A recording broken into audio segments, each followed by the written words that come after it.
What's up guys, Lee Fry here. Welcome to the channel. In case you are new here, what you'll be seeing is gear reviews, tutorials, and the occasional vlog. And for today's video, we're going to be discussing the DJI Spark drone and deciding whether this is a good drone option for 2019. So make sure you guys stay tuned.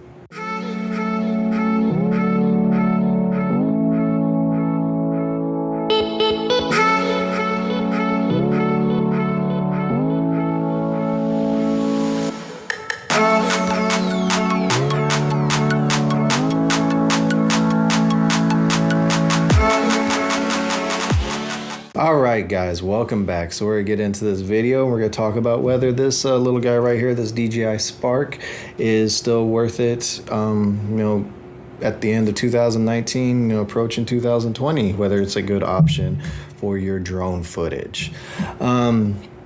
So let's go over some of the video specs for this drone right here. It has a 1 2/3 size 12 megapixel CMOS sensor. It shoots in 1080p at 30 frames per second, and it has a 2-axis gimbal. So real quick, I just want to go over some of the positives with you guys. Again, it shoots in 1080p, which is obviously it's a good resolution. You do have the option to shoot in manual mode. You can adjust the shutter speed and the ISO. You cannot adjust the aperture, of course, so you do have those options to shoot in manual mode. The only recommendation I would give you is if you are going to do that, you might want to purchase some ND filters to put on the camera, just so your image does not look all blown out. It again has the 2-axis gimbal, so that's going to help you get the nice smooth shots that we all like when we see that drone footage.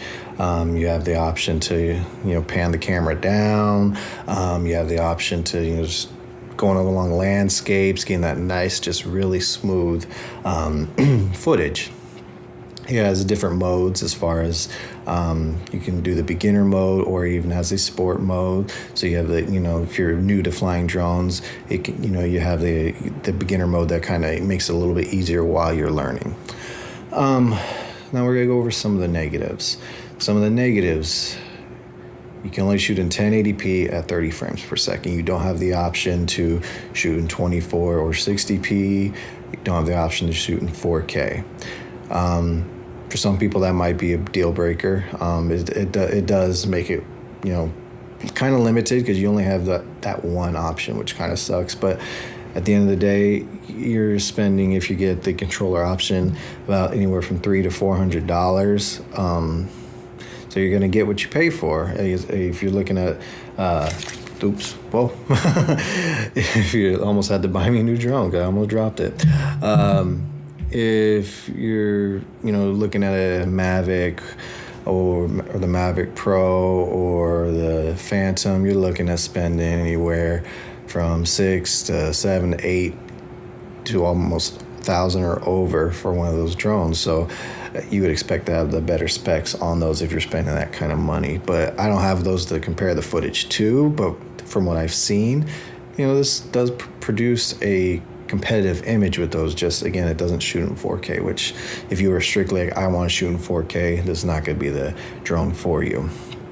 You don't have the option to shoot in log. So if you're a color grader, if you'd like to do a lot of color grading, you can do very minimal color grading on this, because it's only got a 24 megabytes per second codec. So it's not a big codec. You don't have a lot of room in post to mess with it without it falling apart. So you have to be mindful of that if you want to do some color correction, which you can. I've done color correction to my drone footage, and it's come out pretty good. But again, you just have to be mindful, because it does not have a big codec with that with that 1080p footage that you get out of it.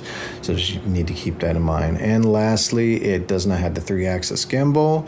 To me, that's not a huge deal breaker, because I haven't noticed much of a difference, me personally. But again, you just don't have that extra bit of stabilization. You have the 2, not the 3. But again, the footage I've shot with it, I felt like it's all come out smooth. I've had definitely no complaints with it. So, but at the end of the day, if you want that extra bit of stabilization, you want that extra feature on there, again, it's not going to be the drone for you. All right, anyways, guys, I'm going to show you guys some of the footage and, let you see what kind of shots you can get out of this thing. And then, you make your final decision on what you think. All right, so don't go nowhere.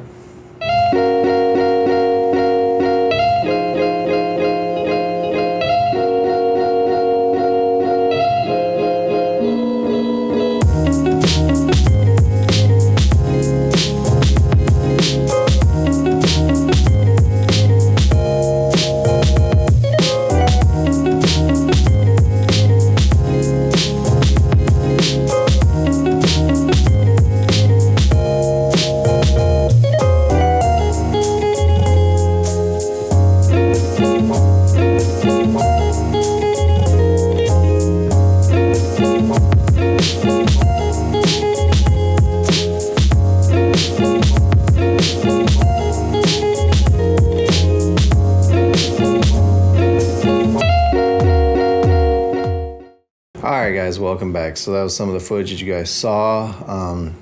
Again, like I said earlier, I felt like the footage that you can get out of this thing is definitely very good quality. I feel like it's stuff you can use in your videos. So I do feel like it is a good option. If you are on a budget and you want that extra bit of footage to put into your videos, you want the big landscape footage to go into your videos, I definitely feel like this is a good option for you guys. If you have the money to spend to get a Mavic or Phantom, by all means, those are better drones. You get better quality out of that, and I would definitely say go ahead and get it if you got the budget to do it. But if you're on a budget like I am, this is a good option. You can definitely still put these in your videos and get great results out of it, in my humble opinion. Again, there are some drawbacks to it. It's very limited on some of the specs, compared to the others. You have the one resolution and frame rate you can shoot it, and that is it. But again, 1080p is a great resolution, and you can get great results. The only time I think this falls apart a little bit, besides if you're color grading, trying to do some heavy color grading on this thing, is up close shots. I feel like that's when the image kind of starts to soften up and you lose a little bit of the detail. If you're getting super close to your subject, like a person or just anything that's where you just get super close to it, I just feel like that's where the image is going to kind of fall apart a little bit and just soften up and just not have the same amount of detail. But to be honest, I've never used it as any close-up shots. It's more just to get kind of a perspective in your shots, getting the broad landscape of wherever it is that you're at, what kind of idea you're wanting to capture with that shot. I've never used it again for any kind of close-up kind of things. But we all shoot different things. We all use it for different things, and again, that might be a deal breaker for some people. At the end of the day, you have to make the final decision of whether you think it is a good option for you moving forward. Sounds like I just got a text message. But no, seriously, it's really just what you want. Do I feel like it's a professional grade drone? No, it's not. It's definitely has its limitations, but for some shots, for some things, for whatever it is you're trying to do, if you're an online content creator, like probably most of us are, I definitely feel like it does the job, and it'll hold up and it'll do what you need it to do. So definitely, I feel like if you need a drone and you're on a budget and you want something that's going to get you a very good quality image, I definitely recommend this, and I definitely think it is a good option in 2019 moving towards 2020, again, in my personal opinion. But it's not for me to decide for you guys. That is your decision, not mine. But anyways, I think we're going to wrap this video up. I hope you guys liked it. Hope you guys found some use out of it. And yeah, that's pretty much it. Well, anyways, guys, I think I'm going to wrap this up. If you're not already subscribed, please hit that subscribe button, hit that like button. If there's anything you guys want to talk about, anything you guys want to see, please let me know. Leave me a comment down below. And I think I'm going to wrap this thing up now, and we will talk to you guys at the next video. You guys have a great evening.